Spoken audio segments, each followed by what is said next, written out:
Yo, what's going on? Yeah, it's been a minute. It's been a while. And I always say that this year's gonna be different. I'm not gonna say much more than that. You're gonna see the title. You're gonna see a couple numbers down there.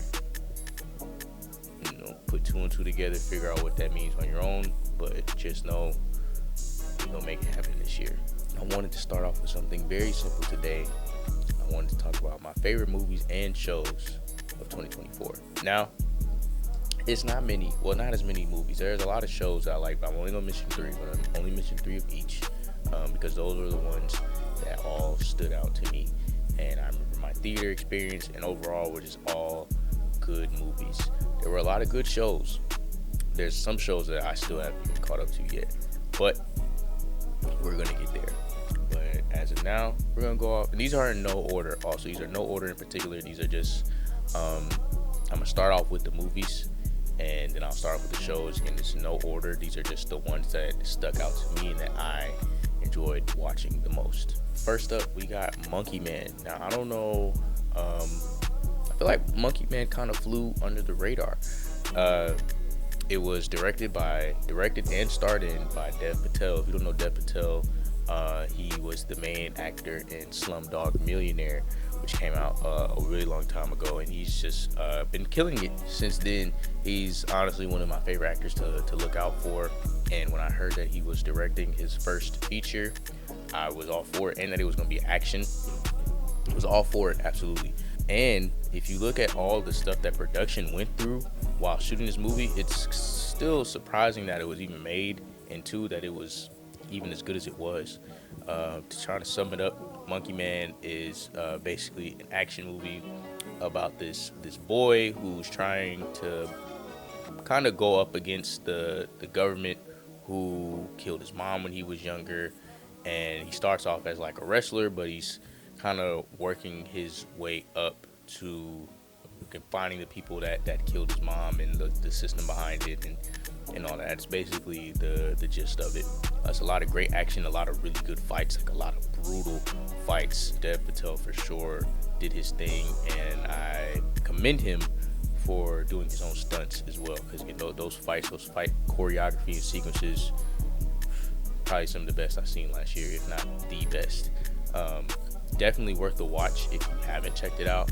I think a lot of people probably didn't see it in theaters, and I really do feel like it flew under the radar. But yeah, Monkey Man was a great experience, a great watch. I would watch that over again, hands down, no doubt. Next is Furiosa. It's another action movie. This year was a pretty decent year for action movies, or at least as far as those two go.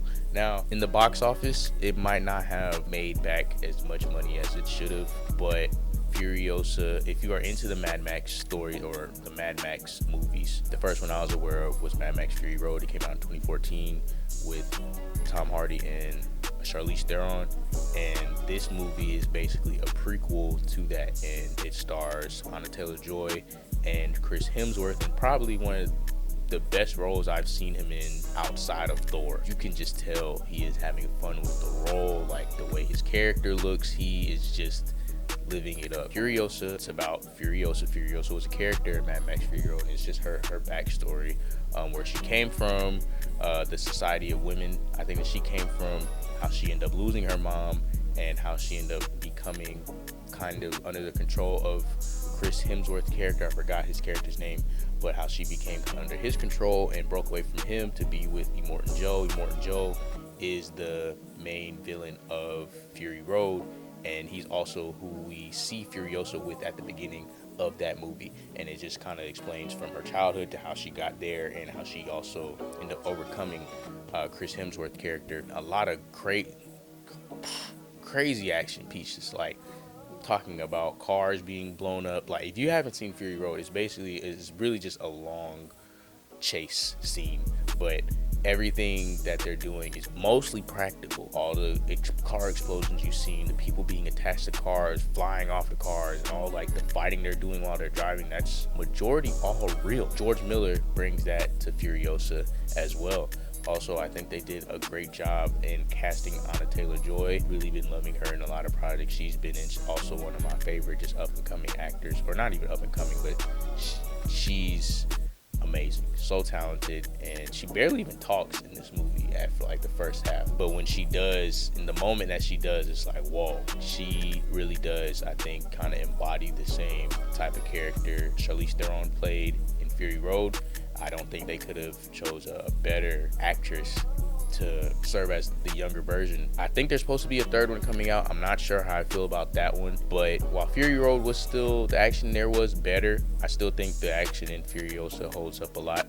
And I think if you're just in for a good time, Furiosa is the way to go. And third on this movie's list is Dune 2. The first Dune, I wasn't satisfied. I wasn't satisfied with the first Dune. Not to say it was bad, but I could definitely tell it was a piece to a bigger story.